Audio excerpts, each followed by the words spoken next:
over. But the problem is manifold. The fact is that what they call the deals, which they call are based on interest, etc., they are not always based on interest.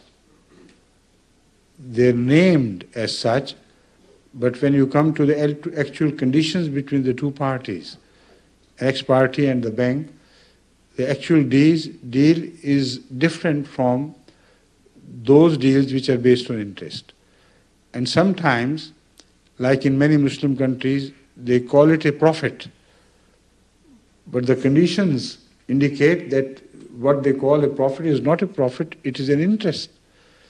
So that is why I advise the Jamaat to always send the conditions of that deal with any bank or any individual which they are proposing to make.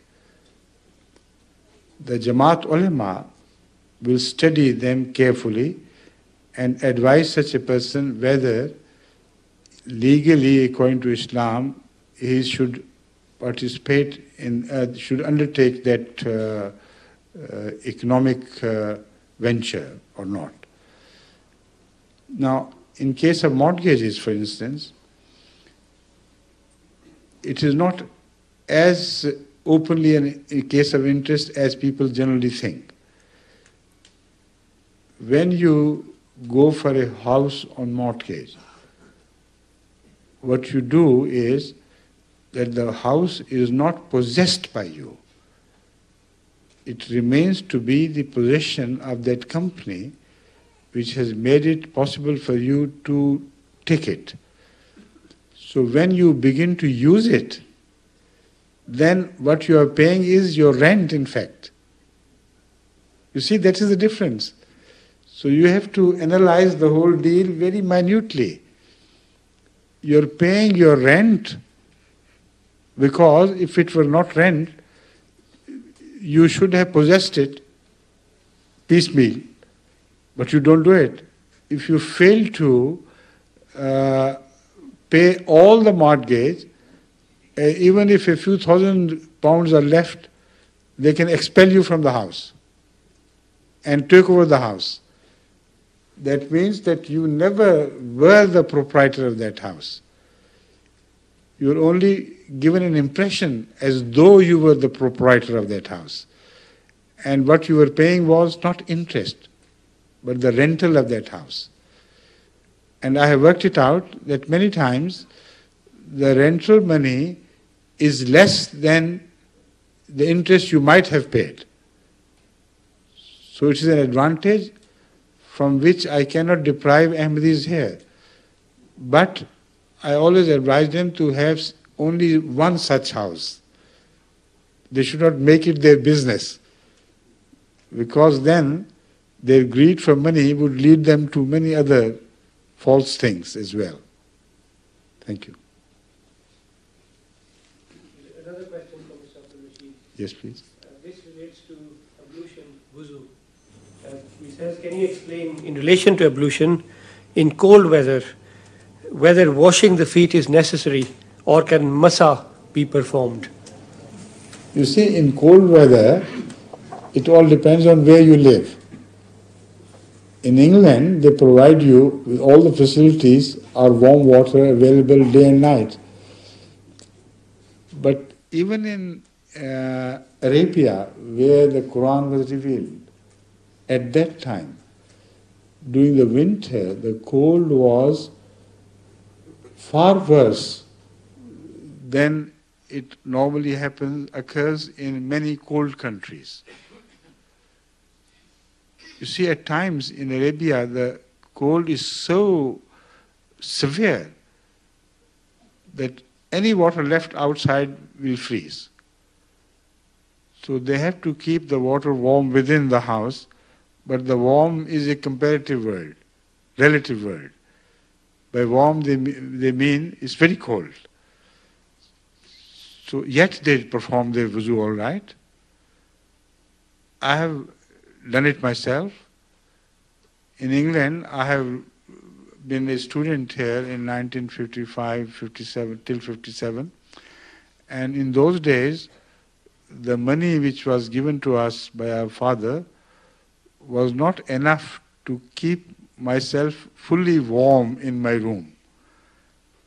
And even in the common bath, I had always to put 6 pence in the machine to warm the water, which I avoided because I could have a little meal out of that 6 pence in those days.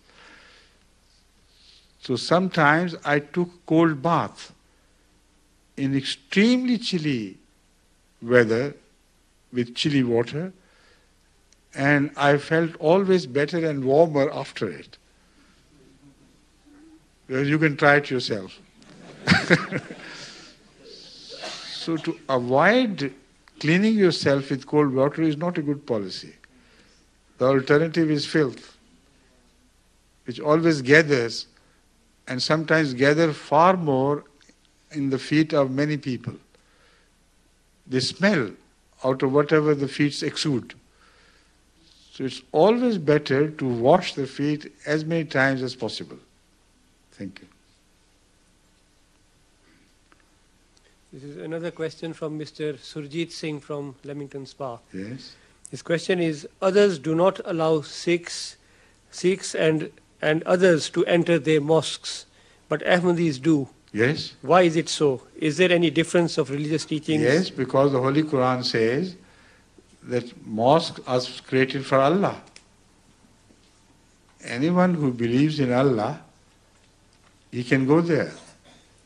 Even if Sikhs believe in the unity of God, so they are very close to Muslims. If any Muslim has a right to go to a mosque, Sikhs do possess that right. Nobody can prevent them.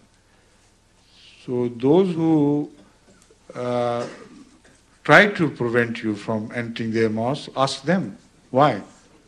As far as we are concerned, we are following a policy which is based exactly on the Quranic injunctions.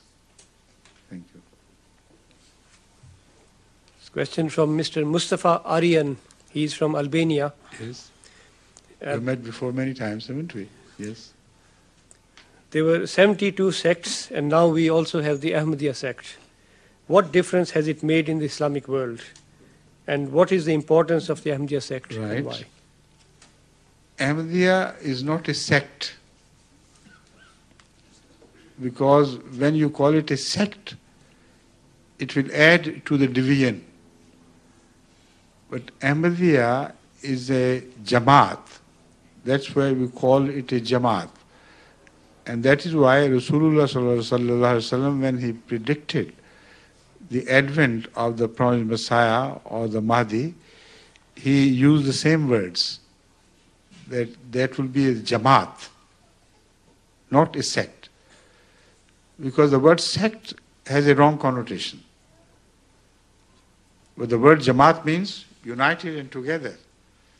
So the Jamaat Ahmadiyya provides that opportunity to all the people of Islam, whichever sect they have been belonging to come and join a religious community which is united, which has become a Jamaat. And this is true everywhere. People who become Ahmadis from Great Britain, they are a part and parcel of the Jamaat as much as Ahmadis from Bosnia, from Yugoslavia, from anywhere in the world, from Africa, from China, etc. And this unity indicates there being a Jamaat.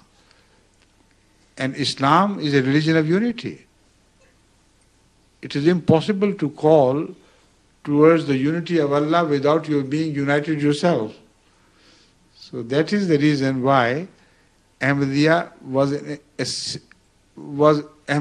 essential. It's not an option. It had to be created like it is created, so that the other Muslims were offered an opportunity to gather under the banner of Ahmadiyyat, which we believe to be true Islam.